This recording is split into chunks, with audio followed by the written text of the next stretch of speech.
Doctor Soumya സെരീൻ, ഈ ആരോഗ്യ പരിരക്ഷയുടെ കാര്യത്തിൽ, പൊതുജനാരോഗ്യ സംരക്ഷണത്തിന്റെ കാര്യത്തിലൊക്കെ കേരളത്തെക്കുറിച്ച് നമ്മൾ അഭിമാനത്തോടുകൂടി പറയാറുള്ളത് കേരളം ലോകത്തിന് തന്നെ മാതൃക എന്നാണ്. പക്ഷേ ഈ അടുത്ത കാലത്തായിട്ട് നമ്മുടെ പല ഗ്രാഫുകളും താഴേക്കാണ് എന്ന് പറഞ്ഞാൽ അത് ഒരു അവാസ്തവമായ ഒരു പ്രസ്താവനയാകുമോ? അതിനൊരു ഉദാഹരണം തന്നെ ഷിഗല്ലയെ തന്നെ എടുക്കാം. ഇപ്പോൾ 2025 133 പേർക്കാണ് രോഗം സ്ഥിരീകരിച്ചതെങ്കിൽ ഇപ്പോൾ 6 മാസം ആകുമ്പോൾ തന്നെ രോഗബാധിതരുടെ എണ്ണം ഇരട്ടിയായി. എവിടെ പോയി അങ്ങനെയാണെങ്കിൽ നമ്മുടെ പൊതുജനാരോഗ്യ രംഗത്തെ മികവ്? എവിടെ പോയി നമ്മുടെ പൊതുജനാരോഗ്യത്തെ മുൻനിർത്തിയുള്ള നമ്മുടെ ഈ പ്രവർത്തനങ്ങളൊക്കെ? എന്താണ് സംഭവിച്ചിട്ടുണ്ടാവുക? ഞാൻ ഒരിക്കലും കേരളത്തിന്റെ പൊതുജനാരോഗ്യത്തെ സംബന്ധിച്ച് ആ ഒരു ഏറ്റവും ബെസ്റ്റ് ആണ് എന്നുള്ള അതിനൊരു തിരിച്ചടിയാണ് ഈ പറഞ്ഞ കാര്യങ്ങൾ എന്നുള്ളത് ഞാൻ കരുതുന്നില്ല. കാരണം നമ്മൾ ഇതിൽ കാണേണ്ട അല്ലെങ്കിൽ മനസ്സിലാക്കേണ്ട വേറൊരു കാര്യം കൂടിയുണ്ട്. ഇപ്പോ നോർത്ത് ഇന്ത്യൻ സ്റ്റേറ്റുകളെയൊക്കെ വെച്ച് കമ്പയർ ചെയ്യുന്ന സമയത്ത് നമ്മുടെ ഡിറ്റക്ഷൻ റേറ്റും വളരെയധികം കൂടുതലാണ്. നമ്മളെ ഒരു വയറിളക്ക രോഗം വന്ന് ഒരു കുഞ്ഞിന് ഒരാൾക്ക് അതെന്താണെന്ന് കണ്ടെത്തുന്നു, ഇത് ഷിഗല്ല മൂലമാണെന്ന് കണ്ടെത്തുന്നു നമ്മൾ. അപ്പോൾ അതുകൊണ്ട് തന്നെ നമ്മളിപ്പോ കൂടുതൽ കേസുകൾ ഡിറ്റക്ട് ചെയ്യുമ്പോഴാണ് നമുക്ക് കൂടുതൽ കേസുകൾ റിപ്പോർട്ട് ചെയ്യപ്പെടുന്നു എന്നുള്ളത്.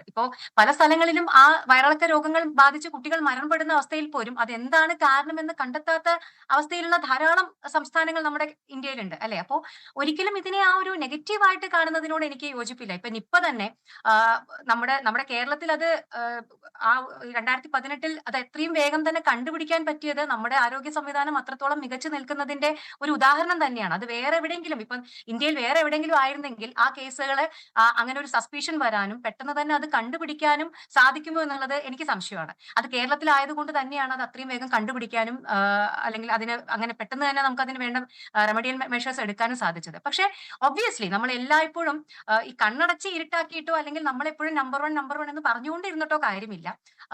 വീഴ്ചകൾ ധാരാളമായിട്ട് സംഭവിക്കുന്നുണ്ട്. അതിലൊന്നാണ് പ്രധാനപ്പെട്ട, നമ്മൾ കുറച്ചു മുമ്പ് പറഞ്ഞ പോലെ തന്നെ ഒരു കതിരിൽ വളം വെച്ചിട്ട് കാര്യമില്ല എന്ന് നമ്മൾ പറയാറുണ്ടല്ലോ. എന്തെങ്കിലും ഒരു ഔട്ട് ബ്രേക്ക് വന്നിട്ട് അതിനെപ്പറ്റി അന്വേഷിച്ചിട്ടോ അല്ലെങ്കിൽ പ്രിവെന്റീവ് മെഷേഴ്സ് എടുത്തിട്ടോ.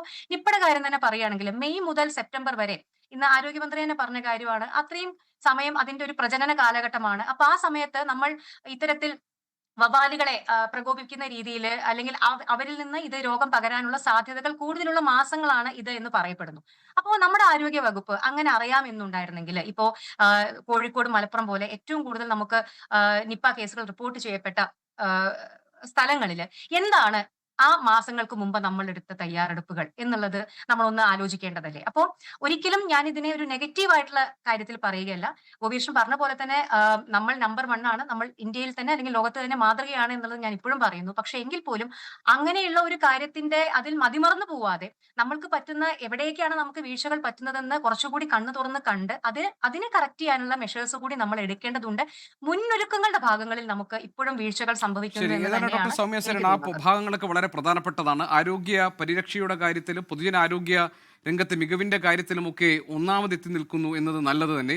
അതേസമയം തന്നെ ഓരോ മഴക്കാലത്തും പകർച്ചവ്യാധികളുടെ എണ്ണവും അതിൽ ബുദ്ധിമുട്ട് അനുഭവിക്കുന്നവരുടെ, ദുരിതം അനുഭവിക്കുന്നവരുടെ എണ്ണവും കേരളത്തിൽ കൂടി വരുന്നതിൻ്റെ കാരണം എന്താണ് എന്ന് പരിശോധിക്കപ്പെടേണ്ടതാണ്.